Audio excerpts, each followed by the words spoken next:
Dhe dalën ke pejgamberi on Muhammed a.s. Pas I shliroi pejgamberi a.s. bashkë me sahabët Mekën me 10.000 ushtar, u bën edhe 2.000 të tjerë dhe u nisën për të përballë me Hewazin, fisin Hewazin në Hunain. Hunaini ishte I terreni I vështirë dhe sahabët e pejgamberit a.s. nuk e njihnin shumë mirë. 10.000 nga Medinja, 2.000 nga Meka. U bën 12.000 ushtar, asnjëherë se kishin pa muslimanët vetën kaq shumë. Asnjëherë. Dhe thanë çfarë? Len nuglebe min kith min khille. Ne tha as kërkush mund na mundi ma. Kemi arrit këtë shumë, sa mund ma kush. Çfarë ndodhi o xhamat? U transferu zemra nga ku? Nga ku? Nga Allahu ku? Nga bindja në afrimitetin e Allahut në bindjen tek afrimiteti I kujt I shkaqeve. Dhe nëse kujtohet para dohitëve kemi thënë që një nga shirqet më të rrezikshme që I bën robi I Zotit, po është rahmeti I Zotit që nuk na e konsideron shirk të madh, është shirku I sebepeve. Kur njeriu pa vedi në momente të caktuara mendon me fjalë se sebepet janë ata që kanë ndikim ke jeta e tij dhe jo krijuesi I sebepeve. Për shkak të numrit shumt, disa prej sahabëve thanë, kaq sa jemi ne, as kërkush mund na mundi, sebepi. Mi pa Allahu manushëm don për robit që bindje në afrimitetin e Zotit ta ketë parasysh dhe ta jetoj sikur ka shumë, sikur ka pak, sikur është I fortë, sikur është I dobët. Madje sfida më e madhe e kësaj teme ku është kur je shumë, kur ke shumë, kur je I fortë, kur je I fuqishëm. Aty duhet me atë theksua akoma dhe më tepër vetë se I vetmi që është Allahu manushëm, gjithë atyrat janë sebepi që I ka kriju Zoti. Dhe forca dhe fuqia është tek ai që I ka kriju, dhe jo tek influenca dhe pushteti. Jemi duhet ndjek besoj me fjalë aktualitete, e çuditshme. Dere dje unë të vras, unë të bëj, unë të kthej, unë ta në majën e organizimit shoqëror. Dhe del sot me pasi dhe sebepi fare. Edhe e dini o xhamat se cila ka përqen tortura më e madhe e xhenemlive ditën e Kiametit, se as kërkush s'ka për të pas kush me I dëgju dhe as kërkush s'u vjen ndihmë.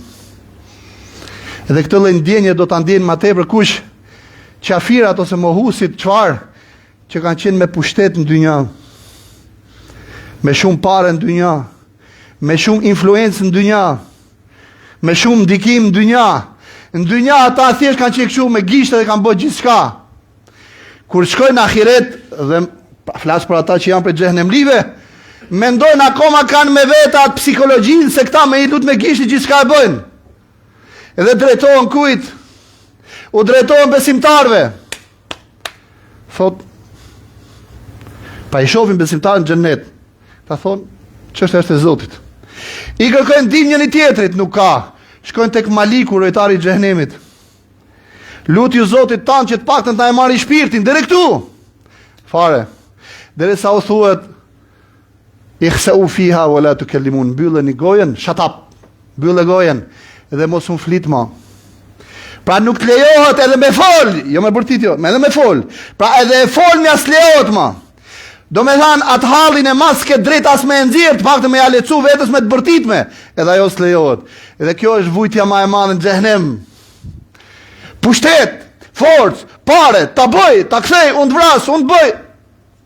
Edhe del me I fjalë aty ke kafazi I xhenemit, edhe shikon me I fjalë që as kërkush të hyn punë. Edhe kur ke kuptuar me I fjalë se, thot Allahu manush një nga gjendet xhenemlive kush është që ata me I fjalë xhenemli do kërkojnë ta thirrin njëri tjetrin. Ata që me I fjalë që kanë pas në dynja, që I kanë ardhur ndihmë njëri tjetrin në dynja. Hajde ti këtu se ma ke përbërë se të kam dhënë kaq. Hajde ti se ma ke përbërë se unë të kam bërë këtë etj. Do të shikojnë se çdo kush ditën e Kiametit do shef hallin e vet. Edhe është e çuditshme se edhe në dynja përsëritesh kanë këto gjendje. Allahu na ruaj. Edhe për kë ndodh më shumë ti kjo? Për ata që pa kuptu kalën në nivelin e adhurimit të shkaqeve. Sahabët e pejgamberit thanë 12.000 veta. 12.000 veta. S'na mund ma kush. U vërsulën. Mirë po ata armisht nuk e kishin Zotin. Mirë po dinin me përdor shkaqet. Kur mësyn ata ngele pejgamberi sallallahu alajhi wasallam vet ngele pejgamberi sallallahu.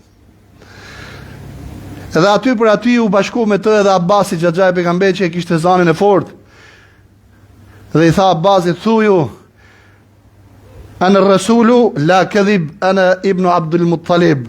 Unë jam profet, nuk jam gënjeshtër, jam biri Abdul Muttalibit, dhe aty për aty u bën 10 veta, u bashkuan me pejgamberin alayhi salatu wassalam. Po edhe këto 10 veta më shifeshin pas pejgamberit sallallahu alaihi wasallam. Edhe këta 10 u mqef mas shpinës pejgamberit alayhi salatu wassalam. Dhe Allahu manushe me kuron me i grupa jetës të mrekullueshme. Wa yawma Hunainin idh a'jabatkum kathratukum. Dhe ditën e Hunenit kur juve ju pëlqeu shumë fakti që ishi shumë të fortë fuqishëm. Idh a'jabatkum kathratukum falam tughni ankum shay'a. Dhe s'ju hinin punë fare. Wa daqat alaykumul ardu bima rahubat. Dhe toka u ngushtu shumë, u bë sa i grykshishje, edhe pse ishte shumë e gjerë. Thumma wallaytum mudbirin. Dhe pastaj amathet me të katra. Ku është shuma? Ku janë 12.000? Thumma anzala Allahu sakinatahu ala rasulihi wa ala almu'minina. Wa anzala junudan lam tarawha. Dhe pastaj Allahu manushën zbriti qetësinë e tij në zemrat e tij dhe të besimtarëve, të kujt të këtyre 10-ve që erdhën me njëjë pejgamberin. Dhe zbriti disa ushtarë që ju nuk i pat. Dhe i tha pejgamberit alayhis salatu wasallam, shive tash marrëdhënia me shkaqet. Merre një grusht dhe hidhe. E mori grushtin e dheu dhe e hodhi pejgamberi. Ky dhe shkoi në sytë të gjithë mushrikëve armiq që e kishin rrethu pejgamberin sallallahu alajhi wasallam. U hutun dhe i thot Allahu manushu wa ma ramejte idh ramejte walakin Allah rama. I thot pejgamberit, nuk ishe ti kur gjujta ai që gjujti, por Allahu manushëm gjujti. Ku t'ja thot të? Ja thot edhe pejgamberit alayhis salatu wassalam. Por t'ja prej rrugën një herë për gjithmonë çdo kujt tjetër se momenti që ke ndikim dynja, mos i beso shkaqeve, sepse shkaqet tradhtojnë me një herë.